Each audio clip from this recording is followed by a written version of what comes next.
I must be the most pitiful man on earth. After breaking up with my girlfriend, I sit in the car with my wife, not daring to show the slightest emotion. Back when I was dating, I was scared my parents would find out. Now that I'm dating again, I'm scared my wife will find out. A life full of regrets. Chapter 1. Even though Willow and I are legally married, we only ever visit each other's families once a year, when our parents have birthdays. Today was my father's birthday. While waiting in the car for Willow, I had just finished a phone call that ended badly, but the moment I saw her, I pushed my emotions down and helped her fasten her seatbelt. Since we were visiting my parents, I didn't want them to worry if things between us seemed tense. So, I tried starting small talk a few times, attempting to lighten the mood, but Willow just kept giving me the cold shoulder, pretending not to hear a word I said. Eventually, I lost patience and gave up trying. My girlfriend had just dumped me over the phone earlier, so I was already feeling low, and now Willow's attitude made it worse. Several times, I was on the verge of tears when emotions surged,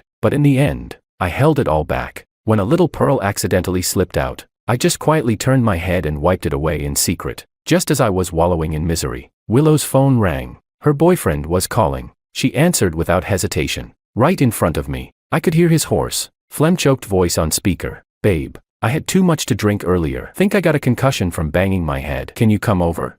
Willow frowned, her voice turning cold. "I've got something going on. Call an ambulance," he begged. "Please, babe, just come see me for a minute. Yesterday was my fault. I was a jerk. It was an accident. I swear I won't do it again. Please give me another chance." His voice cracked and got more desperate by the second. Willow stayed unmoved. Then she glanced at me, maybe realizing I was eavesdropping. I quickly looked out the window, pretending not to hear, but then I heard her say, "Wait for me downstairs." She hung up, then turned to me and said, "Take me to my boyfriend's place." I stared at her, incredulous. "Willow, it's my dad's birthday. Don't you think you're crossing the line?" She replied, "I'll just stop by quickly. There's still time." Then she added, "If you won't take me, just drop me off at the next corner." "I'm not going to your dad's dinner." I clenched my teeth and laughed coldly, but said nothing more. There was no point. Once she made up her mind, nothing I said could change it, but it was fine, as long as she didn't make a scene in front of our families. I could endure it. I curled my lips into a forced smile and floored the gas pedal straight to her boyfriend's building. When we arrived, I saw him standing there with gauze wrapped around his whole head. He looked so ridiculous, I almost laughed. If I didn't know better, I'd think an ancient pharaoh had just escaped the pyramid. Still, Willow got out of the car and took him to a pharmacy for some band-aids. I sat in silence, watching her gently stick a band-aid on top of his gauze. Then she stood on tiptoe and kissed him. She said, "Don't drink so much again. Okay, you're still young. What if it messes up your health? You're making people worry." Flirting with another man in front of her husband, Willow truly didn't care about me at all. I frowned and asked, "Are you done yet?" I checked my watch and urged her impatiently. Willow didn't answer, but her puppy-eyed boyfriend did. "Sorry for holding you up, Brother Wong." Miss Lu was worried about me, so she came right over when she heard I was hurt. "Please don't blame her." Clearly, he didn't know Willow had answered his call on speaker. I asked, "You know who I am?" He nodded. "I interned at your company before." The kid looked young, probably just out of college, eyes full of clueless optimism. All he could think about was romance and drama, like saying a few sweet words would set me off. I chuckled and replied, "Oh, it's fine." Then I added, trying to teach him a little something. "Listen, kid, if she really cared about you, she wouldn't have dragged her husband along to see you. Bringing your husband to meet your side guy, only Willow could pull that off." After we got back in the car, I asked, "That kid seems decent, young, fit. Why are you dumping him?" In the rearview mirror, I saw Pharaoh still standing there, clearly devastated. Willow rolled her eyes and scoffed. "He wants to propose." Ah, I understood now. The kid had a fetish, really into married women. Too bad Willow, as she liked to claim, was far too clear-headed and independent. That's exactly why she kept a simp like him around. She didn't believe in love, not in general, and certainly not in what we once had. I laughed. "You had me drive you there just so I'd throw a punch at him and give you an excuse to dump him, didn't you?" I gave her a sideways glance but didn't press further. Willow clearly didn't want to continue this topic either. Instead, she asked, "So when are you introducing me to that woman you're seeing?" When I stayed silent, she snorted, "Don't bother denying it. I've known for a while. Bring her out for a cup of tea sometime. You know I won't mind." And she really wouldn't care, but I still couldn't let her find out, because the woman I'm seeing is her best friend. Chapter 2. Willow and I had been together since school uniforms to wedding vows. Our families were well matched in background and social standing, and they were close friends. We used to be that couple everyone envied, Until the day I found an open pack of emergency birth control pills in her purse, and that's when I realized she was cheating. It felt like the sky had fallen. I lost it, forced her to break it off with the guy. I even ran that bastard out of City A. But just a few months later, the private investigator told me she was also fooling around with her personal trainer at the gym. When I confronted Willow, she snapped back. George, cut the act. You really think I don't know about the woman you're keeping outside? You think I can't feel it? You've been sick of me for ages. You come home and fall asleep the second you hit the couch, always busy or tired. If you don't care for your wife, why shouldn't someone else? You really think this is a life worth living? Don't tell me you never thought about trying someone new. You do your thing, I'll do mine. As long as we don't divorce, let's just stay out of each other's way. I've never been one for useless arguments. If it can be settled with fists, I won't waste time talking. But divorce? Divorce was never an option. Then she escalated, started bringing men into our home while I was away. The worst blow-up we ever had was when I returned early from a business trip and found her in bed with another man, my bed. Furious, I punched the guy so hard I knocked out 2 of his front teeth. Get out, now, I roared. Willow called me a violent psycho. No woman would ever marry someone like you. She spat. She left with that guy to go to the hospital. Only then did I realize our golden retriever was missing. Turns out when Willow and that man came home, my dog bit him, so the bastard grabbed Orange and threw him off the balcony. I found Orange lying in a pool of blood, body stiff and cold. I called Willow, voice shaking. Willow, we raised Orange together. Are you even human anymore?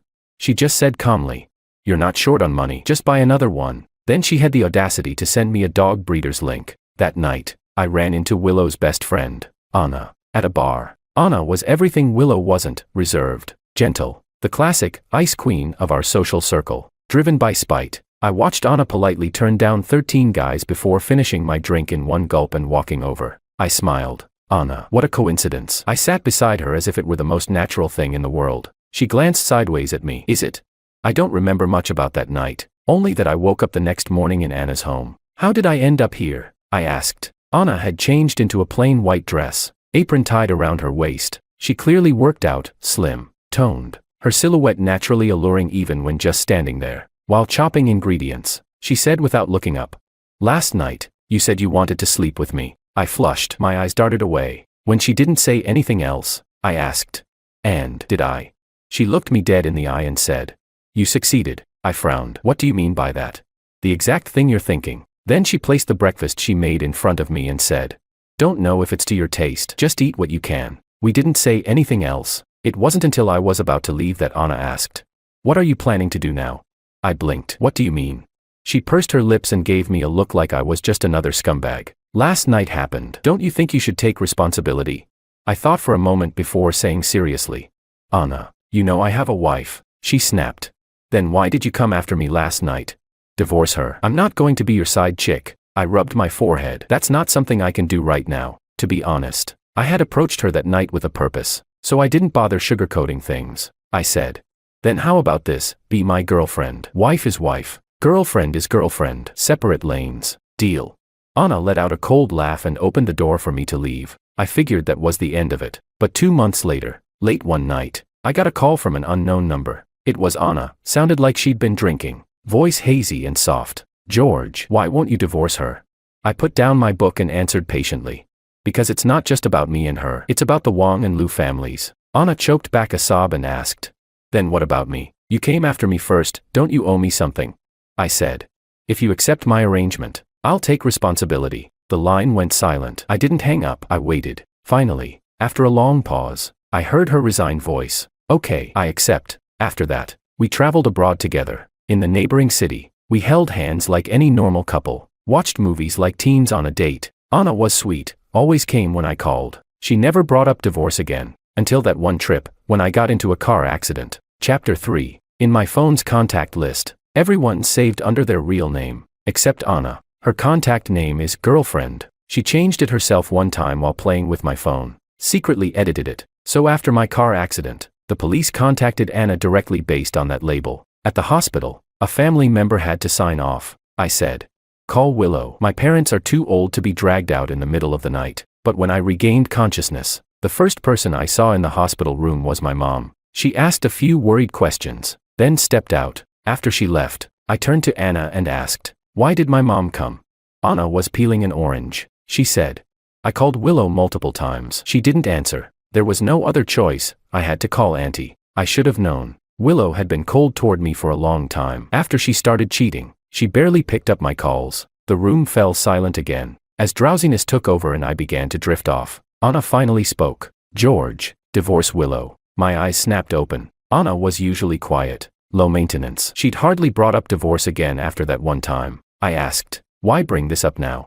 Anna finally looked up at me. Only then did I notice how pale and worn out she looked. Her eyes were red. She must have stayed by my side all night and barely rested. Her voice trembled. I don't want to keep being the secret side woman. I want to stand beside you in the open. I'm afraid that if something like this happens again, I won't even have the right to sign for you as next of kin. I'll just be pacing around, helplessly calling your wife again and again. I don't want to lie and say I'm just a friend when your parents ask who I am. But George, we're not friends, and I don't want to be your friend. She broke down crying in front of me. This time, I couldn't bring myself to say no, but I also knew it wouldn't be so easy for Willow and me to divorce. She said, George, make up your mind. Either break up with me, or divorce Willow. Until you decide, I won't bother you again. That day, Anna took care of everything at the hospital. She arranged a caregiver, set up my meals, even put my favorite books at the bedside. But after that, she really didn't show up again. Chapter 4. Every year on my dad's birthday, my mom gives the housekeeper the day off. She rarely cooks herself, but on this day, she always makes a full table of our favorite dishes, just for him. I was chatting with my dad in the tea room. Willow was in the kitchen helping my mom. During dinner, they started reminiscing about the days when Willow and I were still in school. My mom chuckled.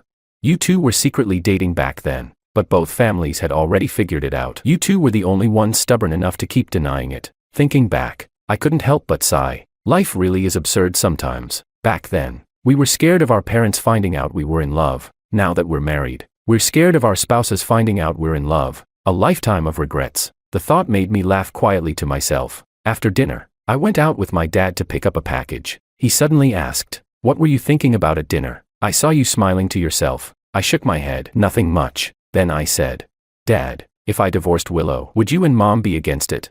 He let out a sigh. We've known something's wrong with your marriage for a while now, he said. But since you never brought up divorce, we didn't say anything either. He looked me straight in the eye.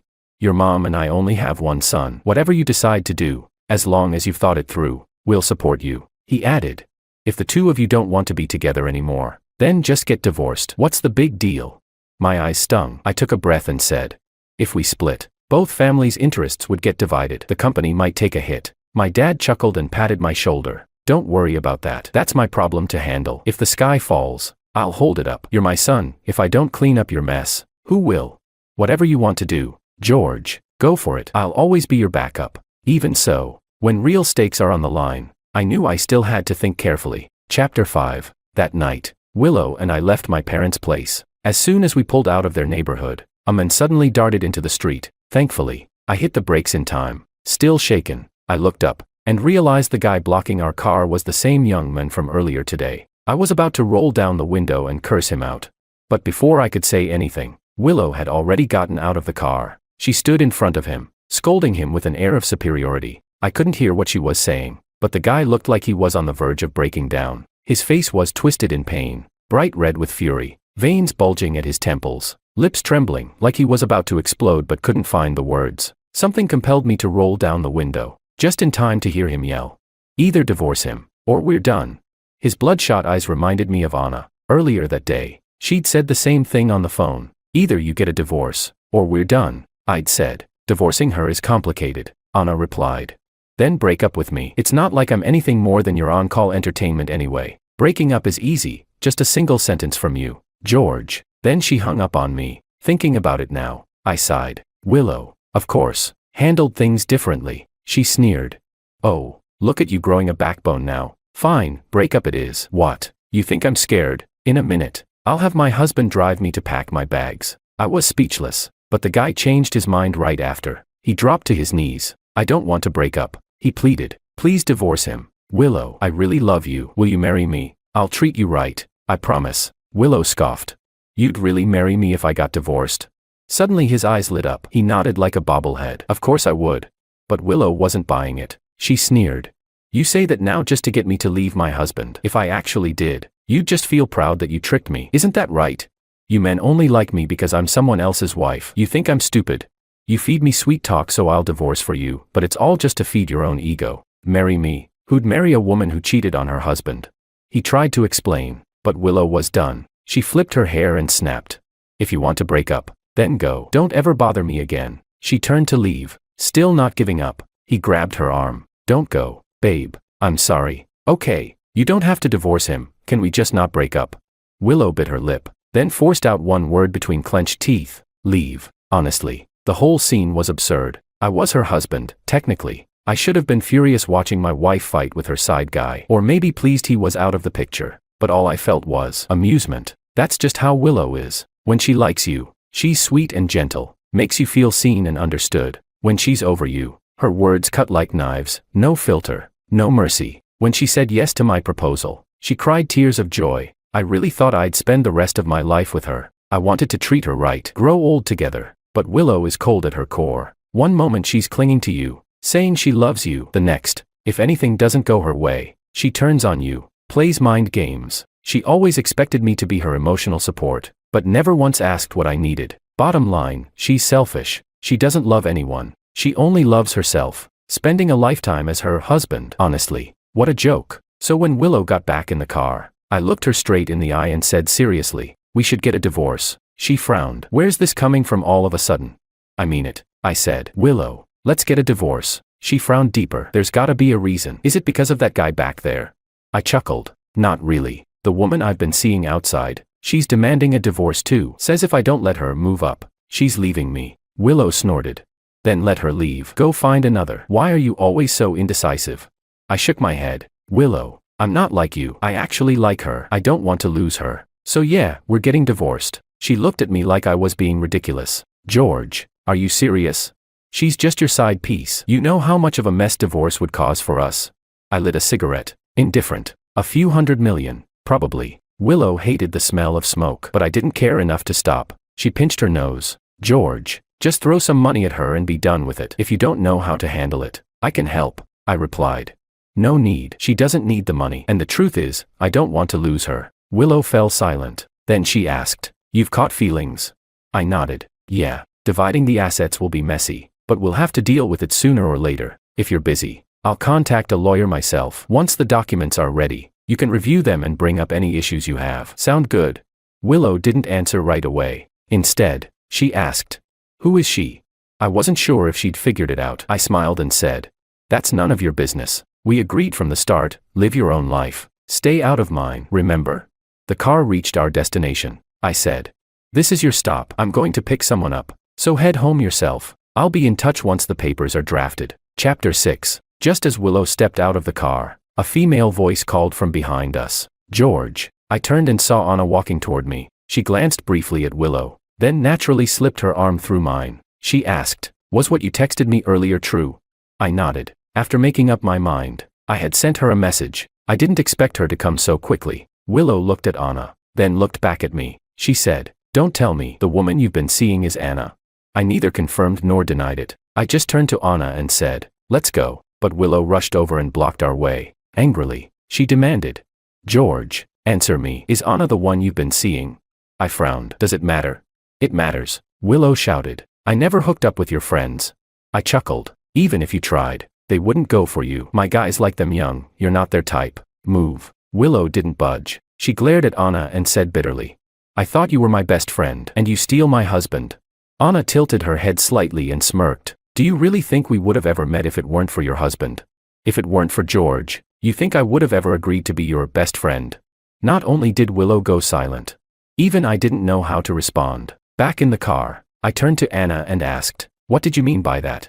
Anna gave me a sidelong glance. Exactly what I said. I mean, I clarified, did we know each other before?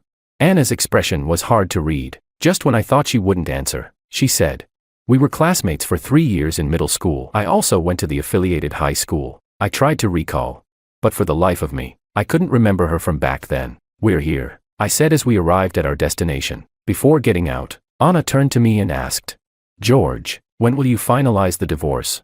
Leaning against the car door, I replied, I'll have the lawyer start the asset division tomorrow, then speak to Willow after that. Anna's eyes lit up. She smiled and asked, are you sure?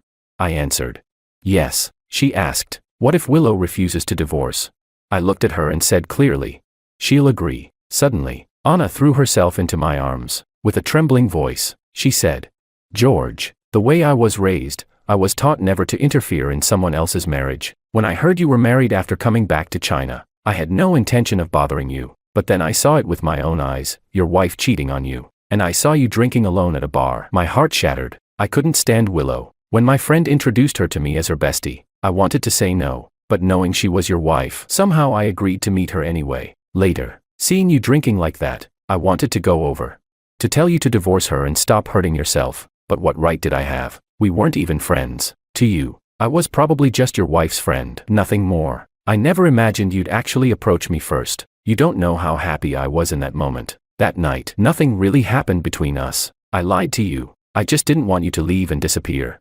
For us to go back to being two strangers with no connection. When you told me you wouldn't divorce her but wanted me to be your girlfriend, I cried for a long time after you left. I felt like you were humiliating me. After that, I told myself, if you won't divorce her, then we'll cut ties for good. But after I drank, all I could think about was you. I told myself to stop, but I couldn't. In the end, I called you and said I was willing to be the other woman. I stood there and let Anna hold me, her voice shaking as she poured out her heart. My chest suddenly tightened, like something was gripping it hard. I patted her back gently and said, You're not a mistress. Isn't it said that being unloved is what makes someone the other woman?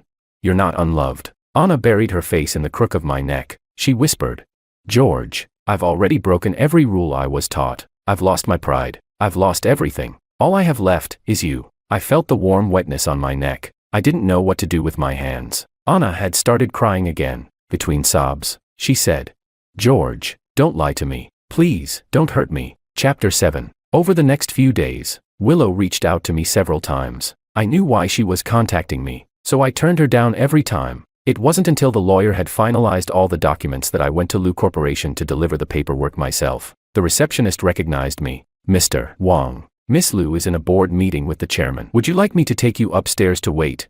I replied, No thanks. I'll head up myself. Still, she kindly helped me press the elevator button. I took the elevator to the top floor. As I was about to walk to Willow's office to wait for her, a broad-shouldered man stepped in my way. He looked me up and down with arrogance. What department are you from? He barked. You blind or something? You think you can just stroll into Miss Lu's office like this is a wet market?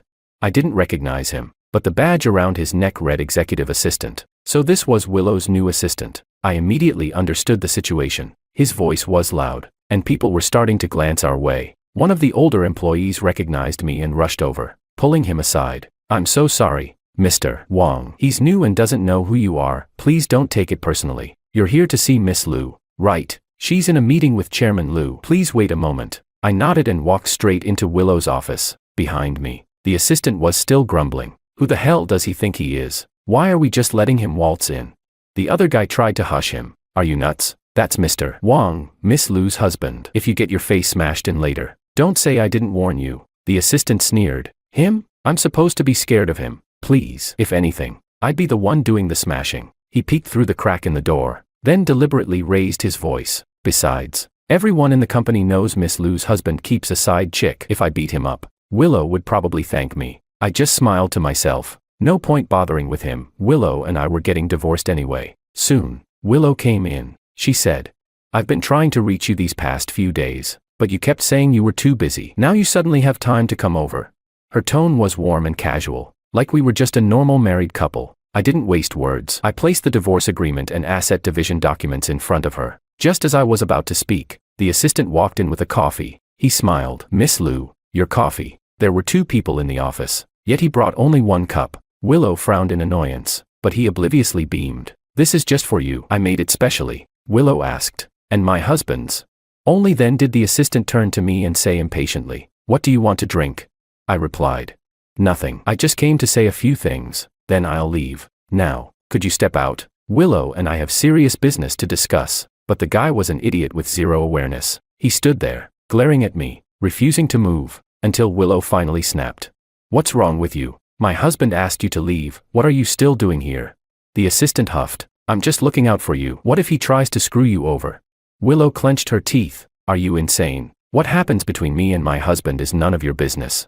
Grumbling, the assistant finally left. Willow pressed her lips together. He's not usually like that. My dad said he's talented. That's the only reason he's still here. No idea what got into him today. I chuckled. Probably sees me as some kind of rival. Willow's eyes flickered. She said, I can ask my dad to have him transferred. No need. I looked at her. It doesn't matter anymore. We're getting divorced. Whether you want to play the role of the cheating wife or the ice-cold CEO, it has nothing to do with me now. I laid the divorce agreement open on the table. This is the property division. If you're unhappy with anything, say so now. I'll be blunt. What's up for grabs are a few villas and cars. Everything else isn't in my name. So even if you wanted a piece, you couldn't get it. To be specific, the villas I purchased after our wedding stay with me. The car my parents gave you goes to you. Of the other properties, 2 in South City are yours. The ones in West and East Loop go to me. Willow didn't even glance at the paperwork. She looked at me instead. Do we really have to divorce? Yes, I said plainly. She lifted her gaze. But I don't want to divorce. George, we don't have to end it like this. I smiled and asked. Why not? Willow, I've been tolerating you for years. You have no idea how long I've been waiting for this day. Still, she seemed convinced I'd forgive her. Is it because of that assistant? He's totally out of line. If he's the issue, I'll fire him. When I didn't respond, she tried again. Or is it about that guy from before? I told you. I already cut him off completely. George, say something. I spoke calmly. It's not about anyone. I just want a divorce. That's all. You're lying. Willow suddenly swept everything off the desk in a rage. She screamed. Not about anyone. You're divorcing me because of Anna, that home-wrecking slut. She lunged at me, scratching and clawing. You fell in love with her. How dare you fall in love with her? I slapped her across the face. Don't you fucking lose it in front of me. I shoved her off, stood up, and said coldly. If you won't sign the papers, we'll let the court handle it. Chapter 8. After attending an event, I was just about to get into my car when Anna suddenly appeared in front of me. She smiled and said, What a coincidence. Mr. Wong, mind giving me a ride? On the way, I asked. Want to grab something to eat before heading home? She nodded. Sure. It was crab season, so we ordered a dish of steamed crab. Anna had beautiful hands, and she handled the crabs with impressive finesse. It was oddly mesmerizing to watch. I couldn't help but steal a few glances. I asked, Did you just get your nails done? Anna nodded. They look great, I said. Her eyelashes fluttered, and her cheeks flushed pink in an instant. I quickly changed the subject. You said you went to the affiliated high school. How come I don't remember you? It wasn't just me. After that day, I asked several of our old classmates, and none of them remembered her either. She explained. I only attended the school for my freshman year. Then my family sent me overseas. No wonder. After dinner, I drove her home. With a grin, I asked, Aren't you going to invite me in? She blinked, then turned her head away to avoid my teasing gaze. She scoffed and said, When you're divorced, you can come in anytime. Until then, no. Just as Anna finished speaking, a voice called out behind us. George. It was Willow. She shouted. I knew it. I knew you'd come see her. I was speechless. She continued. Do you even remember what today is, George? Today is our wedding anniversary. I waited for you the entire day, and you were out with another woman. Seeing her stomping and shouting like this just made me want to laugh. We'd been married for years, and only celebrated our anniversary during the first few. Even then, it was always me planning everything, preparing surprises while she barely responded. Eventually, our marriage turned into nothing but a shared routine. What's the point in celebrating? And now she suddenly wanted to play the victim. What a joke. Once she finished her outburst, I finally spoke. You done? If so, please leave. As expected, Willow didn't back off. She reached out to grab me, but Anna stepped in and pushed her hand away. She said coldly, Miss Liu, if you've got something to say, say it, but keep your hands to yourself. Willow snapped. He's my husband, none of your damn business. Anna rolled her eyes. Not for long. Willow screamed. Anna, do you even have a conscience? She raised her hand, about to slap Anna. But I caught her wrist midair. Frowning, I said, Have you lost your mind? Willow, if you don't want to spend the night at the police station, I suggest you leave now. Given that the Wang and Liu families were old family friends, I didn't escalate it further, just called the residential security and had them escort her out. Finally, silence. I turned and looked at Anna. She kept her head down, lips pressed tight, looking like someone who had just been deeply wronged. I asked, What's wrong?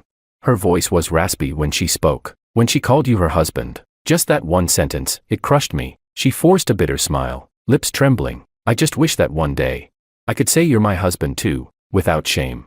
Without hesitation, I gently rubbed the top of her head and whispered, Soon. Chapter 9. Willow refused to sign the divorce papers. So over the weekend, I picked a time to visit her parents. After explaining the situation between Willow and me, I handed them the prepared documents. Mr. Liu looked through the papers and tried to persuade me to stay. He said, "George, you and Willow have been together for so many years, do you really need to end it in divorce? Our kind of families aren't like ordinary people who can separate on a whim. This involves the interests of both our families. A single move can affect everything, you understand that, don't you?" I smiled faintly and said, "But life isn't just about money, Uncle, Auntie, you know she's been cheating on me. If she continues to refuse the divorce, I'll have to take it to court, and that won't be a good look for anyone. That's why I came today, to ask for your help convincing her." Just as I finished, Willow suddenly ran down the stairs. She tore the documents into shreds. "I told you, I'm not getting divorced," she screamed. "George, you think you can leave me and go be with Anna, over my dead body?" Her emotions were all over the place. She lunged at me and grabbed my arm. Grinding her teeth, she said, "George, is this revenge? Because I cheated on you? Fine, you win. Okay, I don't want a divorce. I love you. I can't live without you. Break up with Anna, please. I'll behave. I'll be faithful. Let's just live like a real couple again. Okay." I pried her fingers off one by one. "No." I turned to her parents. "Please try to talk some sense into her. If not, I'll be submitting the paperwork to the court on Monday." Mrs. Liu asked, "George, do your parents know about this?" I replied, "They do. They said they respect my decision." She nodded. "All right. Willow wronged you. Don't worry. I'll make sure she signs." As I was about to leave, Willow still wouldn't give up. She stood in front of me, blocking the door. "George, please. I know I was wrong. Just give me another chance. Okay." I yanked my arm away. "And who gave me a chance?" "Willow. Haven't you always thought of yourself as smart, independent, like you could see through men and relationships and manipulate everything with ease? Do you even know that someone recorded videos of you hooking up with multiple guys in hotels and sent them straight to my phone? Did you know they blackmailed me, said if I didn't pay them $50 million, they'd leak the footage online? Tell me, do I deserve this?" Willow's pupils shrank. She choked out, I didn't know. I didn't know you went through all that." I cut her off. "What are you thinking? Of course I didn't pay them. Why the hell would I give them a dime?" I paused and gave her a dry smile. "So, congratulations, you're officially a trending internet celeb now." She didn't stop me again. Just as I reached the door, Mrs. Liu slapped her hard across the face. "Willow, do you even know what shame is? How did I raise someone like you?" Chapter 10. As I was leaving the neighborhood, I ran into an old high school classmate. "Back in school, we used to hang out, but eventually lost touch," he said. "I heard from some classmates you've been asking about Anna." I nodded. "Yeah, someone said she went to our high school, but I didn't remember her, so I asked around." He looked surprised. "You forgot. Anna was in our class for all 3 years of middle school, and in high school. She sat right in front of you during freshman year. She used to be kind of chubby, then suddenly went abroad." His words sparked a vague memory. "There was a girl like that, quiet, shy, always blushing when you talked to her," he continued. "She didn't have many friends back then. None of us knew she was the daughter of the Su family. But wow, talk about a glow up. She's tall, gorgeous now," he added. "If you want her number, I could ask my wife. Anna knows her." I smiled and shook my head. "No need, thanks." We chatted briefly and I said goodbye. But just as I took a few steps away, he called out again. "George." "Yeah. There's something I'm not sure if I should tell you." I raised an eyebrow. He sighed. "This is my bad." "Really?" "Back when Anna and I were neighbors, before she went abroad, she gave me a letter, a love letter, for you. She asked me to give it to you, but I lost it. Later, when you got with Willow, I didn't bring it up again. I'm sorry. George, did I mess things up for you?" I shook my head. "It's fine. It's all in the past." Chapter 11. The day I got my divorce certificate, Anna acted like it was no big deal, but the smile tugging at the corners of her lips never faded. I asked. "Finished reading it? Give it back." Anna glanced at me, then slipped the certificate into her purse. She said, "This is great." "What is?" She smiled. "The weather's great, the breeze is nice, and you're here." Then she rose up on her toes and kissed me. "You're the best," she whispered. Anna's eyes sparkled with emotion. She wrapped her arms around my neck and kissed me again and again, until my heart raced and my mind went completely blank. Then a single tear fell on the back of my hand. She asked softly, "George, can we be together now?" Her eyes were wet, deep black like two swirling galaxies. I leaned down and kissed her. "Of course," I said.